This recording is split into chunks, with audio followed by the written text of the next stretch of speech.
नमस्कार, city online में आपका स्वागत है। मैं यदुनंदन शर्मा। आइए सबसे पहले नजर डालते हैं इस वक्त की हेडलाइंस पर। प्रदेश भाजपा संगठन में बदलाव की कवायद शुरू, ऊर्जावान और नए चेहरों को किया जाएगा शामिल।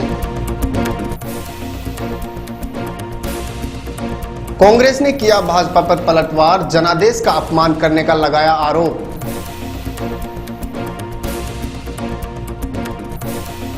और 27 दिन से धरना दे रहे कंप्यूटर शिक्षकों ने निकाली दंडवत रैली, 5 महिला शिक्षकों को पहुंचाया अस्पताल।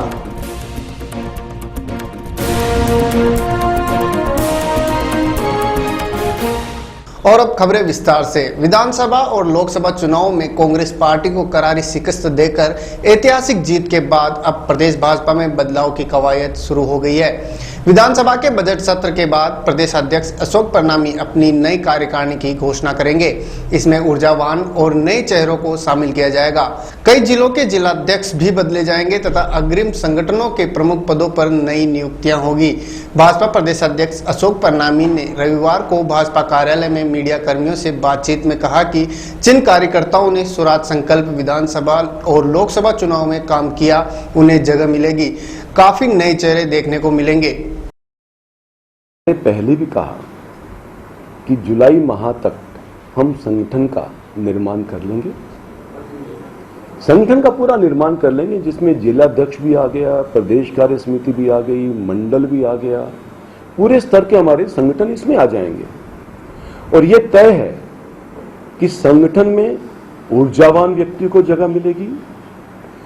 जिन कार्यकर्ताओं ने स्वराज संकल्प यात्रा में काम किया, उसके बाद विधानसभा में काम किया, उसके बाद लोकसभा में काम किया, उन सबको संगठन में तरजीह मिलेगी और आपको संगठन में काफी नए चेहरे देखने को मिलेंगे। आप राजस्थान प्रदेश कांग्रेस कमेटी ने भाजपा के प्रदेश अध्यक्ष अशोक परनामी द्वारा प्रदेश कांग्रेस अध्यक्ष सचिन पायलट के प्रति की गई अनर्गल व आधारहीन टिप्पणी के कड़े शब्दों में निंदा की है।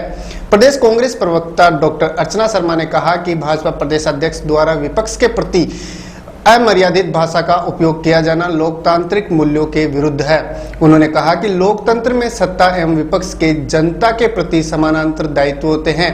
भाजपा ने सत्ता में आकर निरंतर जन विरोधी मानस के साथ तथा राजनीतिक द्वेषतावश लगातार नीतिगत फैसले लेकर भाजपा को मिले अप्रत्याशित जनादेश का अपमान किया है। उन्होंने कहा कि प्रदेश कांग्रेस अध्यक्ष ने पूर्ववर्ती कांग्रेस शासन की जन कल्याण नीतियों पर भाजपा द्वारा समीक्षा के नाम पर अनिर्णय की स्थिति उत्पन्न करने का सकारात्मक विरोध किया था।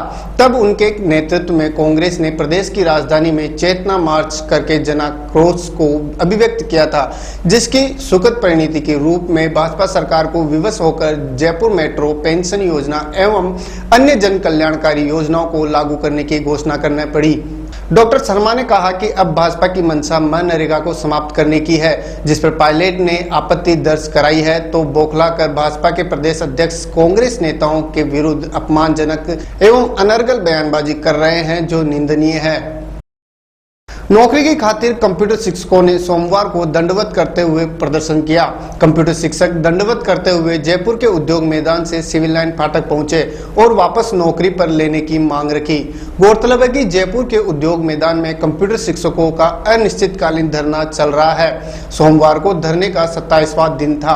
प्रदर्शन के दौरान शिक्षकों ने सरकार के रवैये पर आक्रोश जताते हुए कहा कि जब तक उनकी मांगे नहीं मानी जाएगी, धरना जारी रहेगा। राजस्थान कंप्यूटर शिक्षक संघ का कहना है कि बेरोजगारों को नौकरी देने का वादा करने वाली राज्य सरकार ने राजकीय विद्यालय एवं महाविद्यालयों में कार्यरत 4500 कंप्यूटर शिक्षकों की सेवाएं खत्म कर नौकरी से हटा दिया है। ये शिक्षक पिछले 13 साल से इन स्कूल कॉलेजों में पढ़ा रहे थे। दोपहर में उद्योग मैदान से शुरू दंडवत के दौरान सिविल लाइन फाटक तक पहुंचे थे कि महिलाओं की तबीयत बिगड़ना शुरू हुई, जिसमें चक्कर आना, बेहोशी की हालत होने के कारण 5 महिलाओं को 108 से अस्पताल पहुंचाया और एक व्यक्ति की तबीयत बिगड़ने से उसे भी अस्पताल भिजवाया गया। इस मौके पर सिविल लाइन फाटक पर काफी संख्या में पुलिस जाब्ता तैनात था। 27 दिनों से अगर युवा धरने पे बैठा है इस भयानक गर्मी के अंदर और उसके बाद में आज तक कोई सुनवाई नहीं है, और आज ये महिला शिक्षिकाएं स्टैच्यू सर्किल से इस लोकतंत्र में हम सब दंडवत आए। दंडवत आने के बाद यहाँ पर अधिकारी लोग कह रहे हैं कि आपको अधिकारी से मिलाया जाएगा, जब हमने पहले ही कह दिया कि मुख्यमंत्री से नीचे मिलेंगे नहीं। वहाँ पर 3 महिलाओं की तबियत खराब हो रही है, अभी एम्बुलेंस को बुलाया गया है जिससे कि उनको भर्ती करवाया जाए। यह स्थिति बड़ी विकट है, महिलाएं दंडवत कर रही है। इस तपती धूप में लोग खड़े नहीं हो सकते चप्पल पहन के, इन्होंने पूरे जमीन पे लौटा है, जबकि महिला मुख्यमंत्री है। हम इनसे कहना चाहते हैं, मदरसों में तो कंप्यूटर शिक्षक लगे हुए और हम तो 13 साल से लगे हुए, उनको हटाया जा रहा है। तो ये कंप्यूटर शिक्षा के द्वारा बच्चों के अंदर जो सांप्रदायिकता घोली जा रही है, एक तरफ 15 लाख रोजगार देने की बात करें, दूसरे 45 लोगों को आपने बेरोजगार कर दिया है। मैं इनसे पूछना चाहता हूं कि 26 दिन आपको कितने दिन चाहिए, आप कितने दिनों में पिघलोगे? हो सकता है भगवान तुल्य हो, तो भगवान तुल्य माना हमने सरकार को, और आज ये दंडवत होकर महिलाएं आई हैं और हम यहाँ से जब तक नहीं उठेंगे, जब तक हमारी वार्ता सीएम साहब से सकारात्मक रूप से नहीं हो जाती। हम पूरे राजस्थान में 4500 स्कूलों में और 150 जो शिक्षक है वो कॉलेजेस में लगे हुए और सबको अप्रैल से हटा दिया गया। एक महिला मुख्यमंत्री के राज में महिलाएं रोडों में दंडवत करें, इससे ज्यादा शर्म की बात मैडम के लिए कुछ हो ही नहीं सकती। एक तरफ मैडम बीकानेर में जन सुनवाई में एक गांव की लेडी के पास नोखा में मैडम एक पलंग के ऊपर बैठकर मैडम उसके साथ ये जताने की कोशिश कर रही है कि मैं एक आम आदमी के साथ हूँ। लेकिन क्या ये आम आदमी की भीड़ आपको नजर नहीं आती है जो 27 दिन से बड़े धैर्य के साथ में उस उद्योग मैदान में बैठी हुई है, सिर्फ इस आशा में कि मैडम आज हमें समय देगी, 2 दिन बाद समय देगी। 27 दिन एक संघ के लिए, एक गरीब संघ के लिए जिसको 1800 और 2200 वेतन मिलता है। आप सोचिए जयपुर में वो इस उद्योग मैदान में किस तरीके से अपना निर्वहन कर रहे होंगे। लेकिन प्रशासन को, सरकार को किसी भी तरीके से कोई भी किसी से मतलब नहीं है कि किस तरह की लग रही है? आप लेडीज हैं और मुख्यमंत्री भी एक महिला हैं, आपको कोई उम्मीद जग रही है? उम्मीद तो सर जब आज से पहले दूसरी कांग्रेस सरकार थी तो हमको ये उम्मीद थी कि मैडम महारानी कहा जाता है जिन्हें, और मैडम ने इस राजस्थान में बहुत सारे बदलाव किए। मैडम ने पैरा टीचर्स को परमानेंट किया, तो मैडम कम से कम एक नीति बनाकर जो 13 साल से लोग यहाँ काम कर रहे हैं, सिर्फ हम इतना समझा रहे हैं कि पंजाब में एक समिति बनी हुई है कंप्यूटर शिक्षकों के नाम से।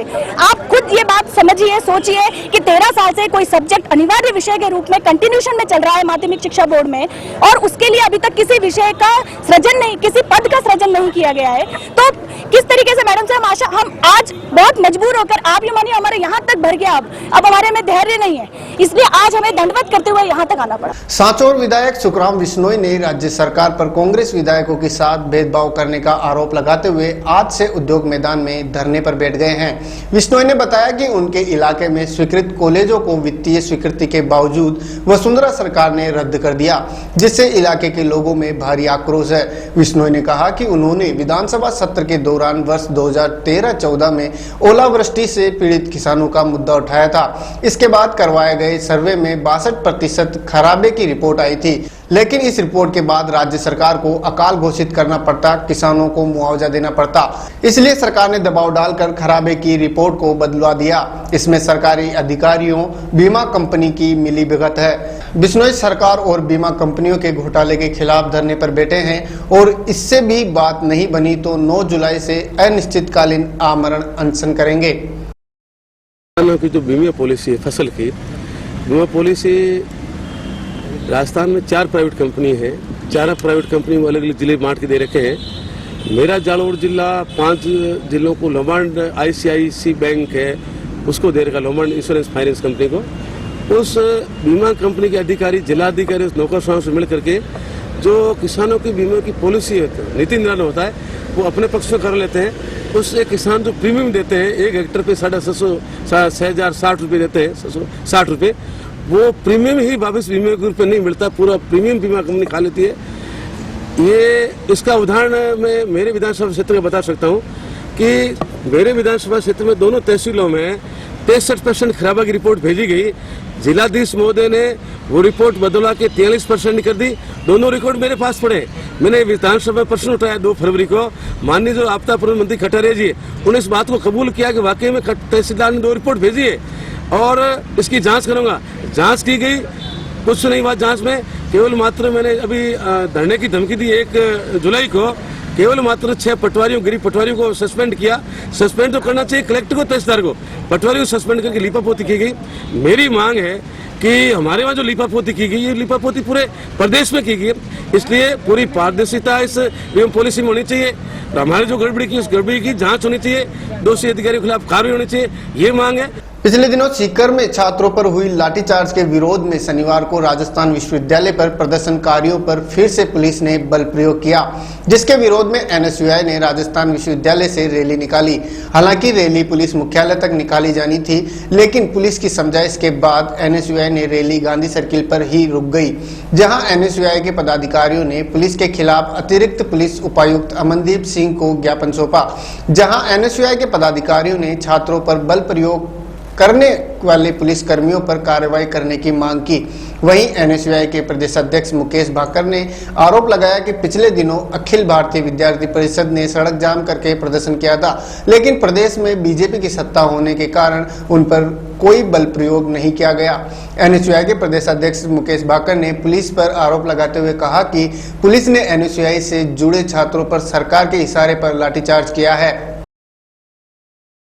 शनिवार को विश्वविद्यालय में आम जो छात्र खड़े थे, एनएसयूआई के कार्यकर्ता, एनएसयूआई के छात्र नेता, उन पे जो बिना वजह विश्वविद्यालय के अंदर खड़े छात्रों पे जो लाठीचार्ज हुआ, उसके खिलाफ एनएसयूआई ने आज प्रदेशव्यापी आंदोलन रखा था कि जिस तरह से पुलिस का बर्ताव है और जो दोषी अधिकारी जिन्होंने बिना वजह लाठीचार्ज किया, उनकी जांच हो और दोषी अधिकारियों पर कार्रवाई हो।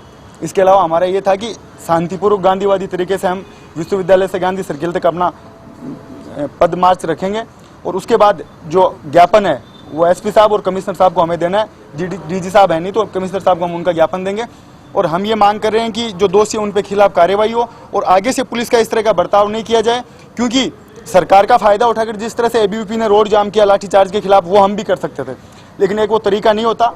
हम सब गांधी जी के अनुयायी है, तो हम ये चाह रहे हैं कि एक गांधीवादी तरीके से प्यार से और इन चीज़ों का सॉल्यूशन निकल सकता है। इसलिए हमने एक शांति मार्च रखा और अब पुलिस अधिकारियों से बात करके इस घटना की जांच वह आगे से पुनरावृत्ति नहीं होने की मांग की। शनिवार के दिन यहाँ पर एनएसयूआई के बैनर तले सभी कार्यकर्ता इकट्ठे हुए थे, लेकिन 11 बजे में वीसी साहब को ज्ञापन देना था, लेकिन 10:30 बजे ही पुलिस ने यहाँ विद्या के मंदिर में यहाँ पे जो विद्यार्थियों के लिए कैनोपी लगाई जाती थी उनके बताने के लिए, तो उनको उखाड़ कर फेंक दिया और छात्रों के ऊपर लाठीचार्ज कर दिया।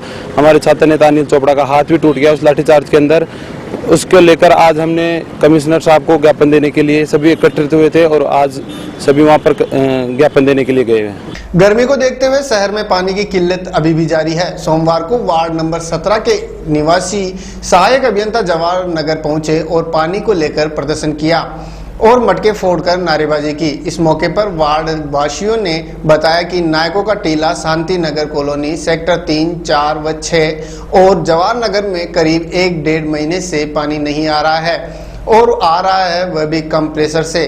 उन्होंने कहा कि पहले भी कार्यालय में अवगत करा चुके हैं, लेकिन अधिकारी लोग ध्यान नहीं दे रहे हैं। उन्होंने कहा कि अगर अब भी पानी नहीं आया तो आगे आंदोलन छेड़ा जाएगा। इस मौके पर स्थानीय महिलाओं और पुरुषों ने भाग लिया। कनेक्शन ले लेता है अवैध, ये इनसे कंप्लेंट लिखित में भी दे रखी है, बार बार परेशान होते हैं।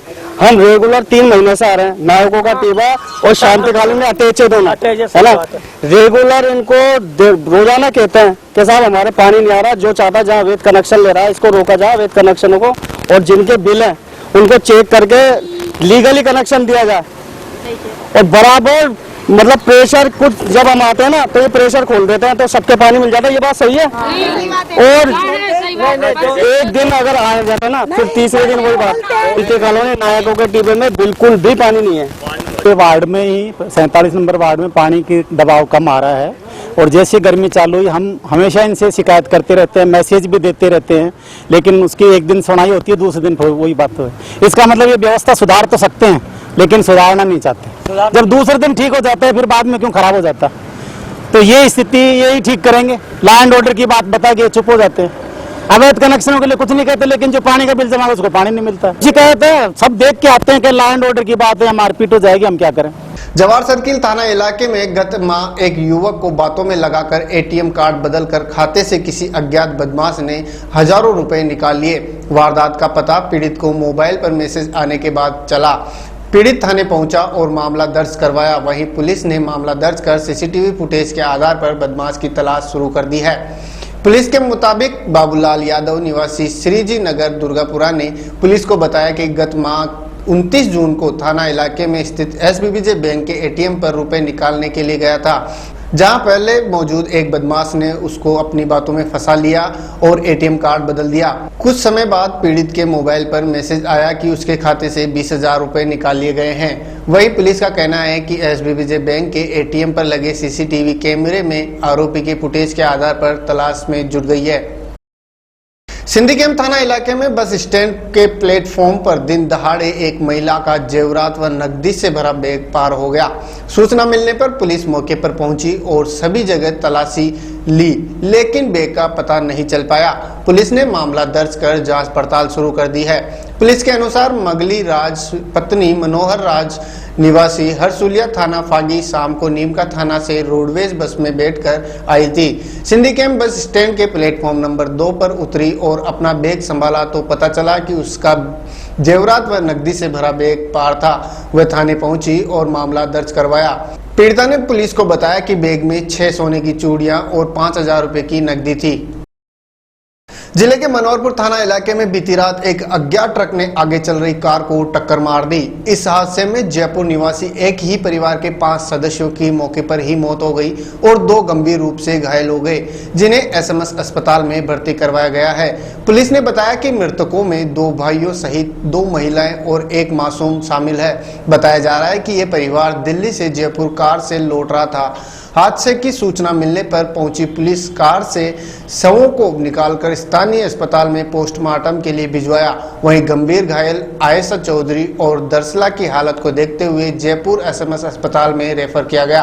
पुलिस के मुताबिक हादसे के बाद कार बुरी तरह क्षतिग्रस्त हो गई थी और ट्रक चालक मौके से फरार हो गया।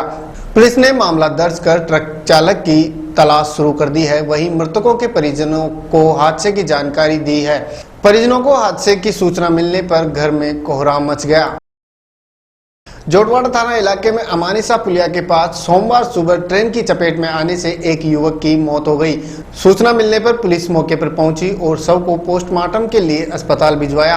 पुलिस ने बताया कि मृतक युवक की अभी शिनाख्त नहीं हो पाई है। पुलिस के अनुसार कनकपुरा फाटक और अमानिसा पुलिया के पास ट्रेन की चपेट में आने से 30 वर्षीय युवक की मौत हो गई। सूचना पर पुलिस ने शव को पोस्टमार्टम के लिए एसएमएस के मुर्दाघर में सुरक्षित रखवा दिया है।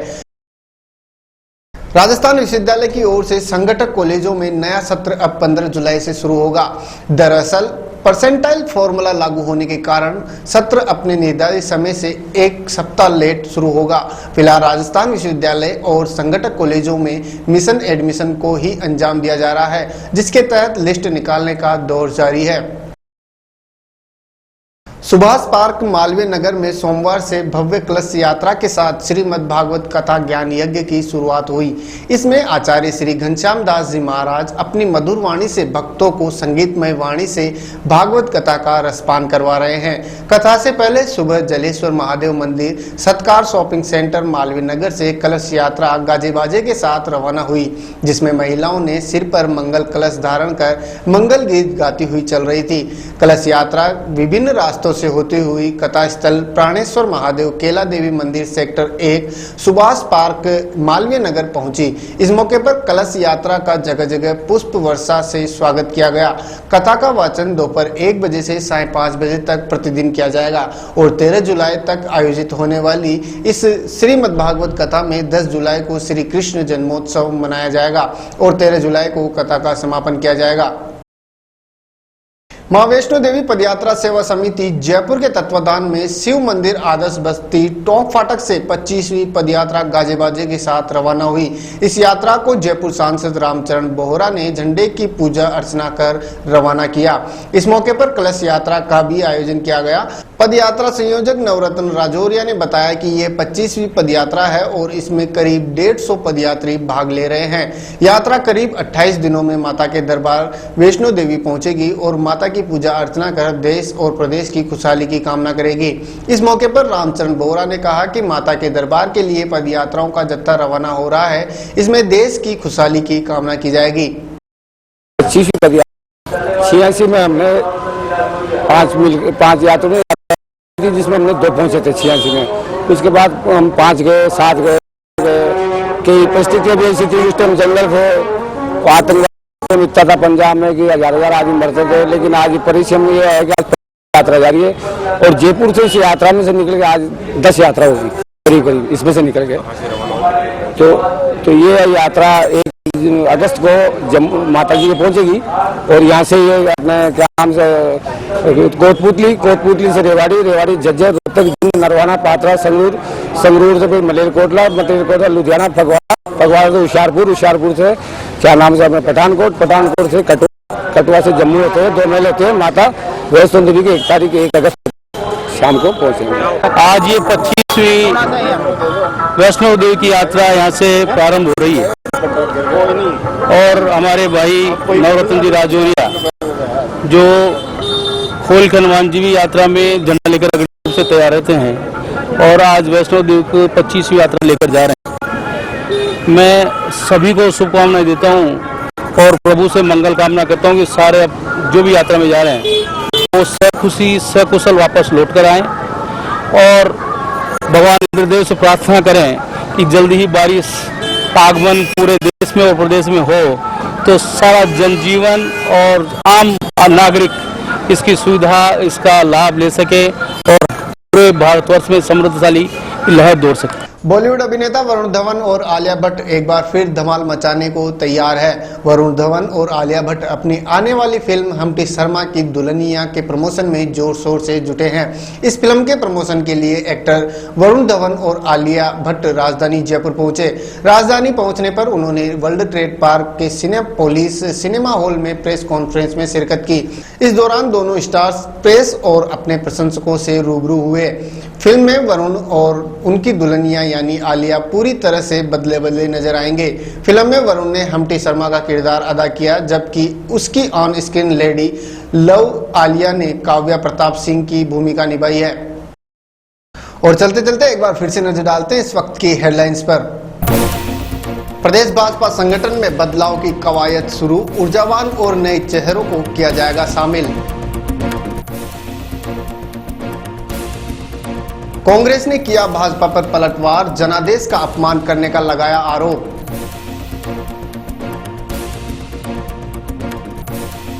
और 27 दिन से धरना दे रहे कंप्यूटर शिक्षकों ने निकाली दंडवत रैली, 5 महिला शिक्षकों को पहुंचाया अस्पताल।